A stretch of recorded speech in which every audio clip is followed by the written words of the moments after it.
Hello mga kabibigo! Welcome back sa ating bagong YouTube channel. Ito ang pinakamaingay na YouTuber sa balat ng YouTube. Ako si Kabibig, maglabag-labag na tayo with evidence. Eto na,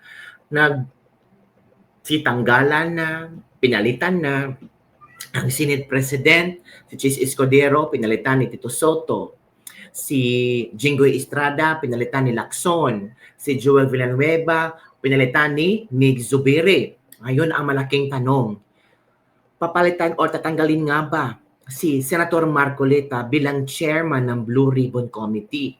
Marami ang nagsilabasang issue ngayon, mga chismosang palaka na nagsasabing si Risa Hontiveros daw ang napipintong papalit kay Senator Marcoleta bilang chairman ng Blue Ribbon Committee. Nako, meron kasing sinabi itong sino ba ito? Si Ramon Tulfo.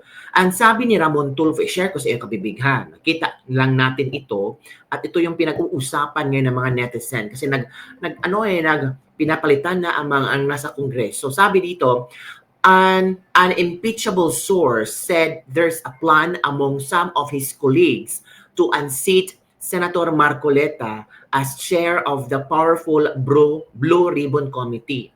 Halata naman kasing may kinikilingan itong si Marcoleta sa padinig ng investigasyon sa flood control.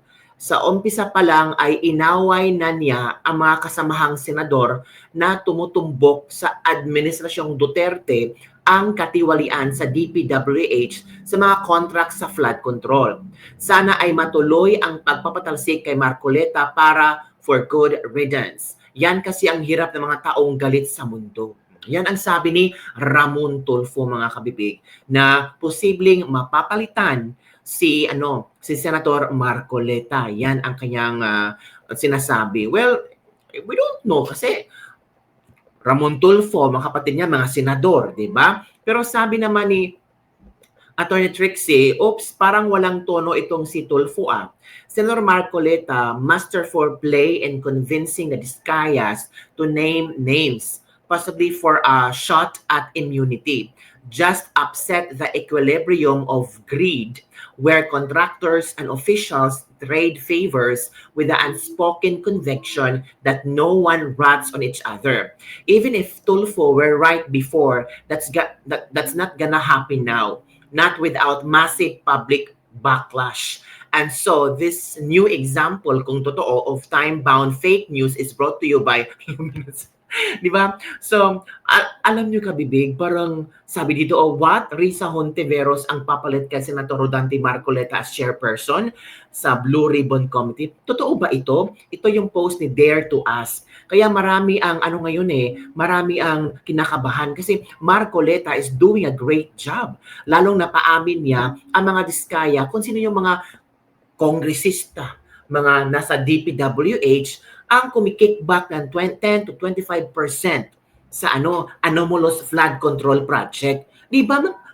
Yun kasi ang gusto ng mga tao, pangalanan ang mga politikong nasa likod ng anomalya sa flood control projects. And because sa Blue Ribbon Committee ni Senator Marcoleta, itong Diskaya, si Corley Diskaya, Sara Diskaya, ay gusto maging state witness at nagsumite ng kanilang affidavit kung saan ibinahagi nila kung sino-sino yung mga kongresista na may kickback na 10 to 25% at kung saan nila ito ibibigay. Na-mention doon kina Zaldico at House Speaker Martin Romualdez. Na-shock nga ang mga tao, dapat sana ang malaking reshuffling, at the same time papalitan ay sa Congress. Bakit sa Senado ang nagkaroon ng palitan? Bakit hindi sa Kongreso daw na kung saan grabe talaga ang korupsyon? 'Di ba? O sinabi ng ni Executive Bersamin na clean your house first. 'Di ba kabibig? So nagtaka ang mga tao, bakit ang Senado nagpalit ng mga liderato? Bakit hindi sa Kongreso? 'Di ba mga kabibig? So 'yun. Sabi naman ni Tio Moreno, nabasa ko lang kabibig kay Tio Moreno Ito daw sabi ni Tio Moreno kabibig ba? Ito daw posibleng ipatanggal si Marcoleta. He is now out as chairman of the Senate Blue Ribbon Committee. Because of the Senate hearing about flood control projects, Senator Rodante Marcoleta has subtly enable the Discayas to mention the names of the politicians involved in the so-called money-making scheme in the government contracts. Now that some people are exposed, they are now removing Senator Marcoleta as the chairman of the Senate Blue Ribbon Committee.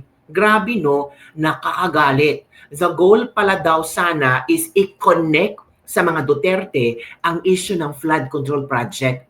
But Marcoleta did what is right for the country. Investigate the present administration and the present officials involved. Ngayon, siya pa ang may kasalanan. Ako po. Ako. Si Ping Lacson nga, hindi maka-mention sa 67 congressman sa kanyang privileged speech. Buti pa ang mga Diskaya, talagang they mention the names of the congressman. Oo nga, no? Ang mga Diskaya talaga, they mention the names of the congressman. Walang ka ek-ekan, mention agad.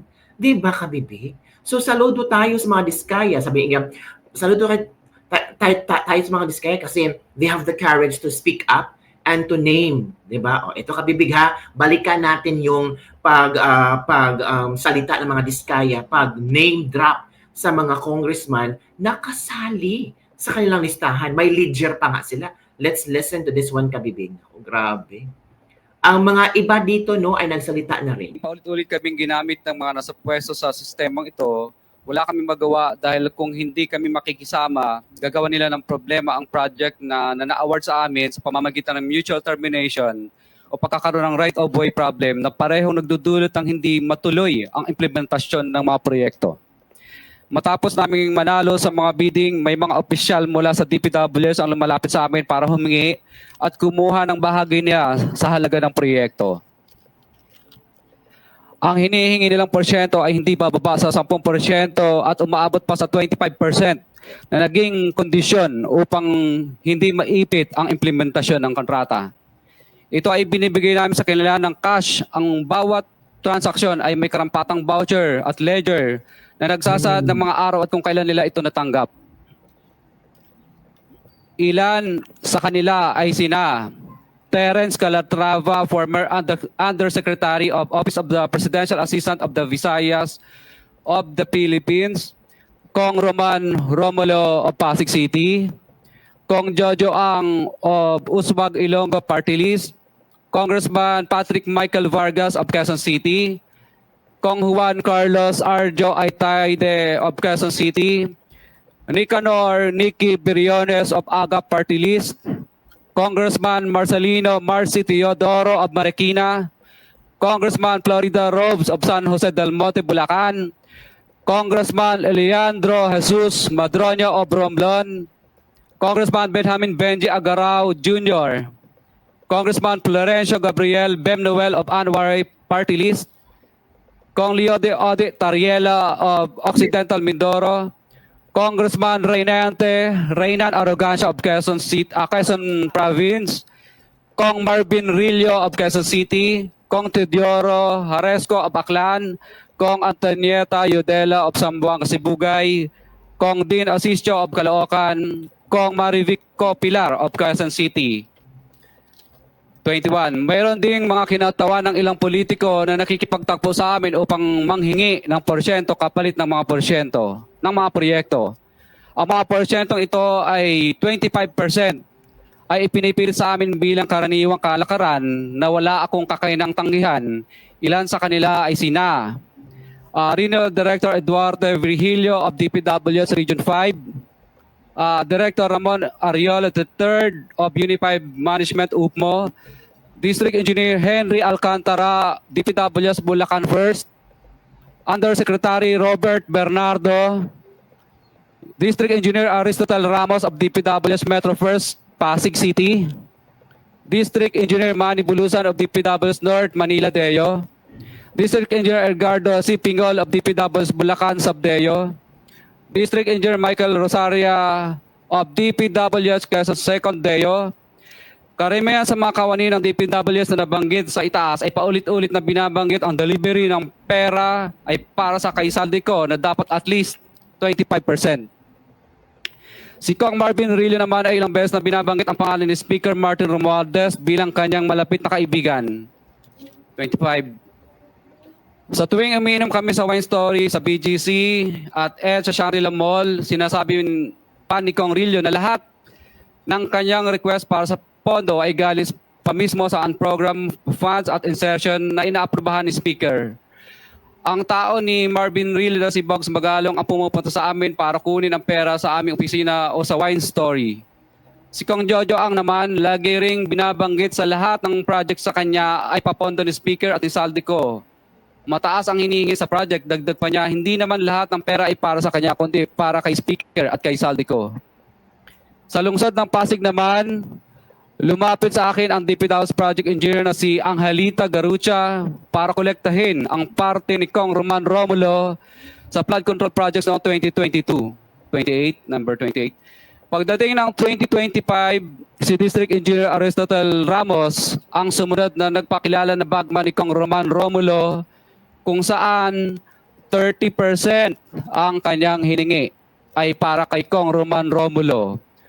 Sinabihan ko kay D.E. Ramos na masyado namang mataas, ngunit sinabi niya na walang magagawa dito dahil pondo ito galing sa unprogram funds at insertion galing sa taas. Sa ilang pagkakataon, ang mga politiko na personal na inabutan ng halaga ayon sa hiningi nilang porsyento mula sa proyekto. Ang pagbabayad na ito ay hindi naman kagustuhan kundi isang hakbang na ginawa namin dahil sa matinding panggigipit.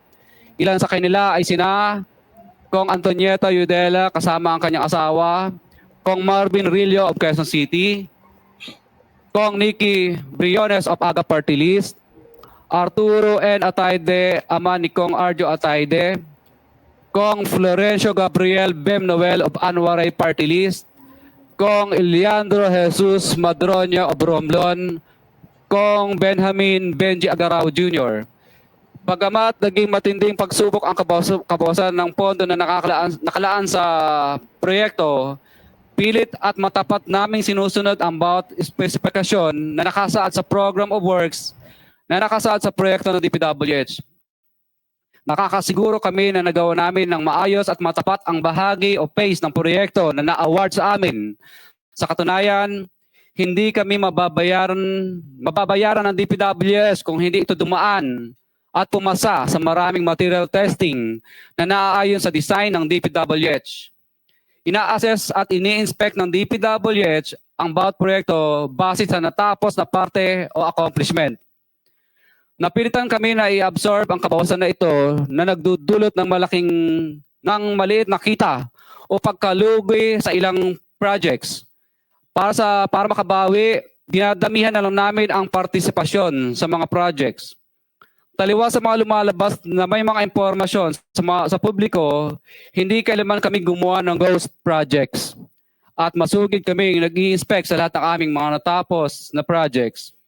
Handa po kaming tumistigo ng walang pilit at kusang loob bilang state witness at sabihin ang lahat ng nangyayaring katiwalaan ng Kamara, DPWH at iba pang mga kawani ng gobyerno upang gawin ang tama.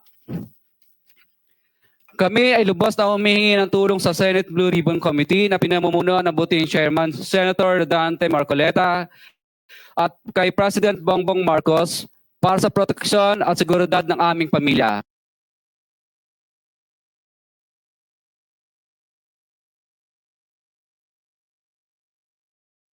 Mga pangalan ng mga congressistang na-mention ni Diskaya, mga kabibig. Ako, paano yan? Parang ang iba daw hindi natutuwa sa nangyari, mga kabibig. Ang iba sabi, nako, ano ba naman yan? Puro mga kakamping daw ang na-mention. Ano ba naman kung sila talaga ang nasa listahan, di ba, mga kabibig? Sabi pa ng iba, nako, sisipain yan si Marcoleta. Kasi hinayaan niyang magsalita itong si Diskaya para maging star witness or gusto maging testigo. At nangyari ngayon, maraming mga kongresista ang napangalan, may mga mayor, mga taga DPWH, 'di ba? So sabi ng iba, hindi yan, masisipa talaga yan si Marcoleta at maano yan si Risa Hontiveros talaga ang dapat uupo. Kung yung iba naman, buti na napalabas ito ng mga Diskaya kasi ito yung malaking tanong ng mga tao. Sino ang nasa likod ng kanilang